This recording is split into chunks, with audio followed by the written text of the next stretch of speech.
21节的感动时刻，今天客庄小旅行继续探访的是台东池上，这里有一座客家文化园区，不但有上百件的文物，还可以配合民众 DIY 体验。如果想到街上走走，打铁店绝对不能错过，这里看得到传统的打铁技艺。台东池上客家文化园区上百件的古董文物，有阿婆的嫁妆，也有务农的器具，让游客可以感受客家人在后山开垦的艰辛。台东的客家人大多来自北客跟南客的移民，所以池上的客家人有四线，也有海陆腔，而服饰更是融合南北客。早期呢，南客的话呢，他们是比较朴素、比较素面的。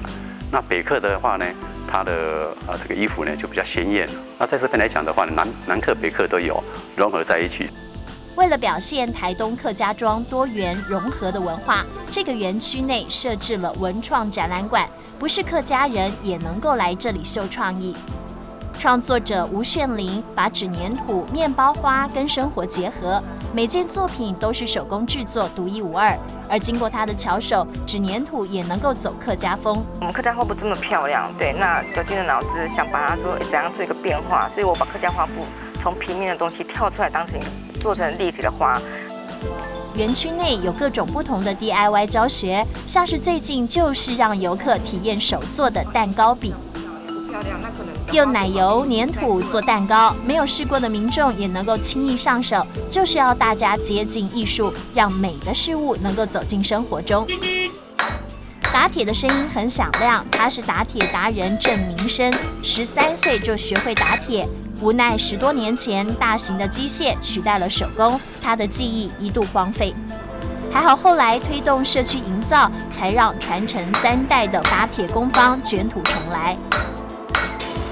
炉内温度最高1600度，而打铁又相当花体力，但是它不言苦，因为它终于能够把家业发扬光大。因为这个是老祖宗，我是在这里是第3代了，流传下来的哈，还是要用这个纯手工的哈来做的农具，它比较坚固的。一天只能制作3把刀，但是手工制作耐用无比，所以越来越多人下单，这也让传统的技艺能够在池上继续发光。听四线说海陆，声声都是客家味，纸黏土、面包花、平田艳丽、红牡丹，打破樊篱的融合，在台东池上激发最具能量的感动时刻。